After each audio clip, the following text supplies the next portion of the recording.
Olá, meus parabéns para você que chegou ao final dessa sessão 12 Factor App. Eu sei que parece que até agora a gente não fez nada na nossa aplicação, mas o que acontece é que nós construímos o alicerce para que agora nós possamos implementar as funcionalidades do nosso site sem se preocupar com o nosso ambiente.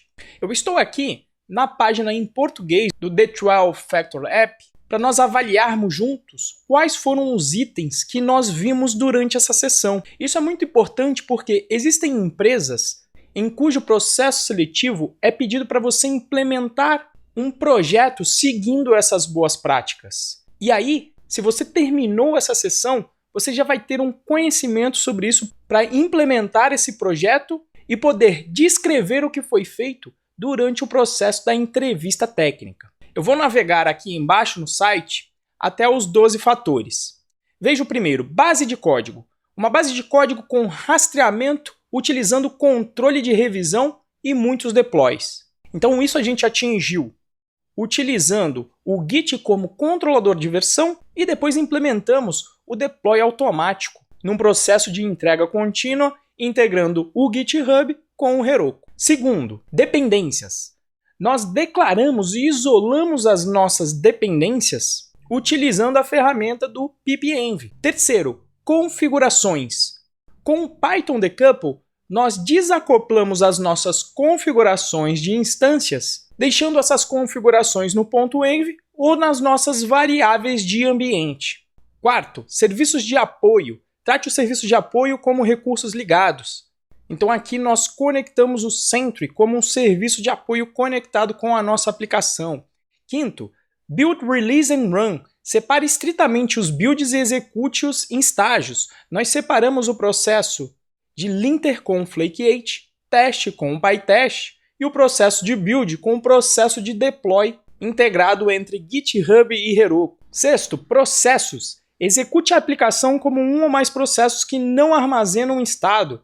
De fato, a nossa aplicação não tem nenhum estado nesse momento. Os únicos elementos que dependem de armazenamento é o nosso banco de dados e o S3, que estão devidamente isolados da nossa aplicação. Fora isso, a nossa aplicação não depende de nenhum item para que você possa restartar a aplicação. Você pode simplesmente iniciar um processo diferente e ela vai estar funcionando. O sétimo, vínculo de porta. Nós utilizamos indiretamente, por exemplo, quando conectamos ao Postgres, na porta 5432. Mas pode ser que você tenha passado até desapercebido dessa configuração.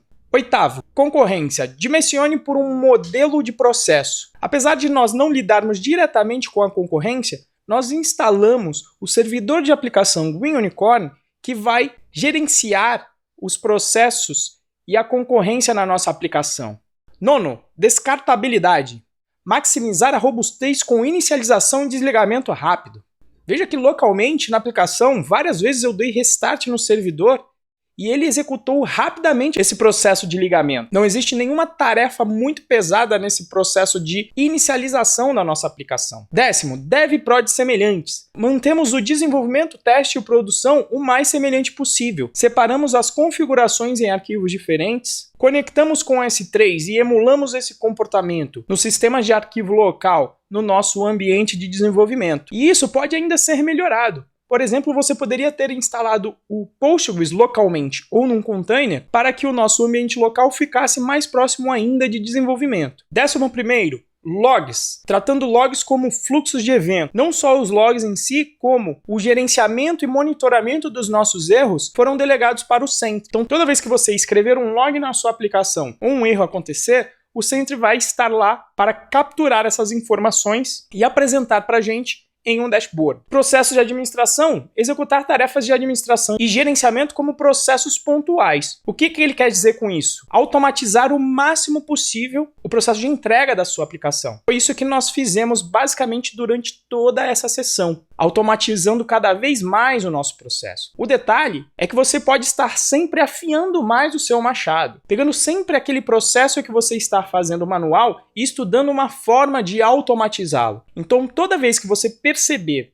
que existe alguma tarefa que você está executando repetidamente e de forma manual, esse é um bom alarme para você automatizar essa tarefa, fazendo com que ela faça parte do seu processo automático de desenvolvimento e deploy. Para finalizar então essa sessão, eu vou fazer o seguinte, vou vir aqui no projeto e vou criar a chamada tag. Venho aqui em Git, Repository, Tag, e vou chamar essa tag de Template Básico. Vou criar então aqui a minha tag e vou fazer o push de todas as minhas tags clicando nesse checkbox aqui. Vou fazer então o push e vou enviar então essa tag nesse exato estado da nossa aplicação, onde nós basicamente fizemos o setup de todo o nosso processo de desenvolvimento. Então, dessa maneira, toda vez que você quiser voltar para este template básico, você vai poder fazer um checkout tag ou revision e colocar aqui o nome da tag.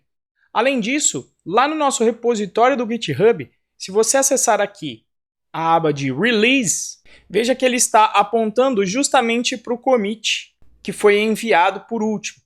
No caso aqui, a instalação do Sentry, que foi a última integração que nós fizemos durante essa sessão. Portanto, eu espero que a partir de agora, todos os seus projetos tenham pelo menos essas ferramentas à sua disposição e que você consiga performar muito bem nos processos de entrevista que peçam a implementação de projetos seguindo as boas práticas descritas no The 12 Factor App.